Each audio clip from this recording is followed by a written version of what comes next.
दून हलचल, नजर हर खबर पर।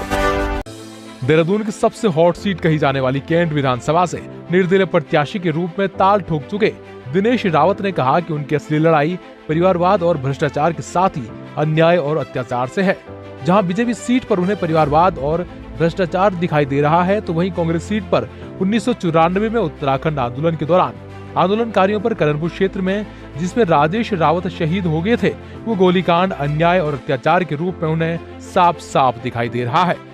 दिनेश रावत का कहना है कि पिछले 40 सालों से बीजेपी एक ही परिवार को टिकट देती आई है, जबकि अन्य दावेदार भी अपनी दावेदारी पेश कर रहे हैं। उन सभी को दरकिनार करते हुए बीजेपी ने फिर से एक बार परिवारवाद के चलते उसी परिवार से प्रत्याशी को टिकट दे दिया, जिससे कार्यकर्ताओं और जनता में हताशा है।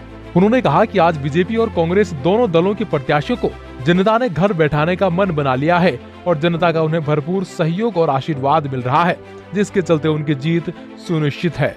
मेरी क्षेत्र की जनता से और क्षेत्र की सभी अपने कैंट विधानसभा की सम्मानित जनता से निवेदन यह है कि इस समय जो मेरी लड़ाई है वो परिवारवाद और भ्रष्टाचार, अन्याय और अत्याचार के खिलाफ है और ये समय बहुत बड़ा मुद्दा है कैंट विधानसभा में। जनता को इस पर ध्यान देना चाहिए। मैं सभी की सम्मान की लड़ाई लड़ रहा हूँ। एक परिवार को लगातार 40 बार टिकट देना, फिर कार्यकर्ताओं का उपेक्षा करना, इस समय लोगों के पास ऐसा मुद्दा है कि लोगों को इस समय इसका जवाब देना चाहिए। और कैंट विधानसभा की सम्मानित जनता से मैं निवेदन करना चाहूँगा कि इस समय दोनों दलों के प्रत्याशियों को नकार कर, यानी कि दोनों दलों के प्रत्याशी जो कि अपराधी हैं, जिन पर हाई कोर्ट में मुकदमा दर्ज है, जो दोनों प्रत्याशी अभियुक्त हैं और एक छात्रवृत्ति घोटाले में आरोपित हैं, दूसरे गोलीकांड के आरोप में सिद्ध हो चुके हैं और हाई कोर्ट में मुकदमा चल रहा है। तो आपको फैसला करना है कि आपको किसको चुनना है।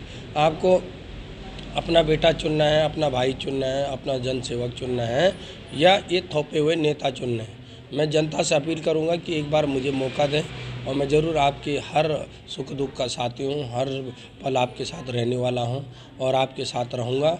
और जनता से इतना कहना चाहूँगा कि मेरे पिछले 5 साल के कामों के आधार पर मुझे एक बार अवश्य मौका दें और मैं आगे आप जनता की उम्मीदों पर खरा उतरूँगा।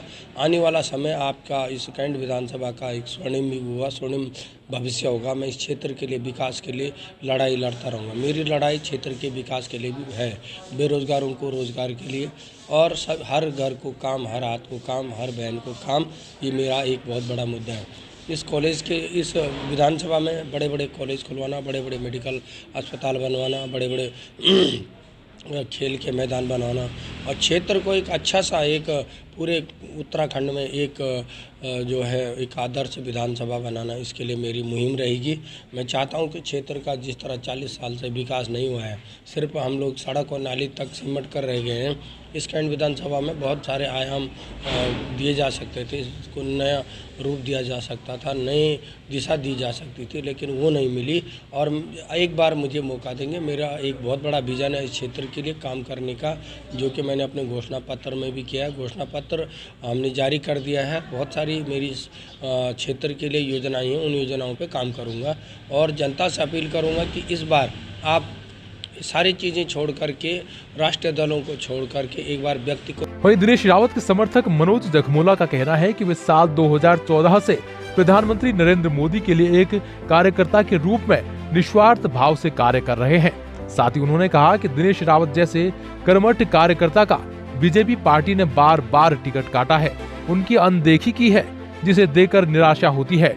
और आज दिनेश रावत के साथ तमाम कार्यकर्ता उनके चुनावी अभियान में कंधे से कंधा मिलाकर काम कर रहे हैं और इस बार उन्हें जीत दिलाकर विधानसभा जरूर भेजेंगे। के साथ काम कर रहा हूं, लेकिन बड़े दुर्भाग्य की बात है इस उत्तराखंड में कि ऐसे कार्यकर्ता का सम्मान नहीं किया जाता है, उनको नहीं बुलाया जाता है, बड़ी दिक्कत होती है। मैं कोटद्वार से दिनेश रावत जी के समर्थन में आया हूं, क्योंकि जब मैंने दिनेश रावत जी की वीडियो देखी, अखबारों में उनकी फ़ोटो देखी, तो मैंने कहा इतने मजबूत कार्यकर्ता के साथ पार्टी ने जिस तरीके से परिवारवाद को बढ़ावा दिया है, इनका टिकट 4 बार काटा है, तो मैंने सोचा क्यों ना मैं भी दिनेश रावत जी के पास जाऊं, क्योंकि एक कार्यकर्ता का दुख दर्द को समझ सकता है।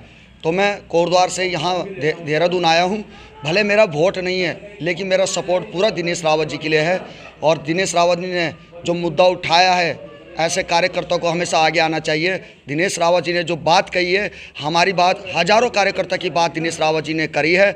और दिनेश रावत जी बिल्कुल विधायक बनेंगे, लोगों का पूरा समर्थन है। और कई कार्यकर्ता भाजपा के दिनेश रावत जी के साथ है, क्योंकि कार्यकर्ता से पार्टी बनती है, पार्टी से कार्यकर्ता नहीं बनते हैं। तो आपने मुझे देखा था कि 2014 मैंने अपने पूरे शरीर में रंग लगाया था, मैंने फिर 2017 में भी किया था, 19 में भी किया था, 21 में भी किया है।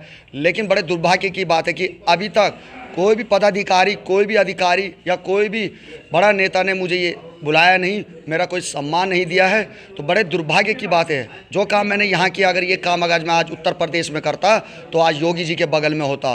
लेकिन इस उत्तराखंड का बड़ा दुर्भाग्य बात है कि ऐसे कार्यकर्ताओं को ये लोग नहीं पूछ रहे हैं, बिल्कुल भी नहीं पूछ रहे हैं। दून हलचल न्यूज के लिए देहरादून से अजय मित्तल की रिपोर्ट।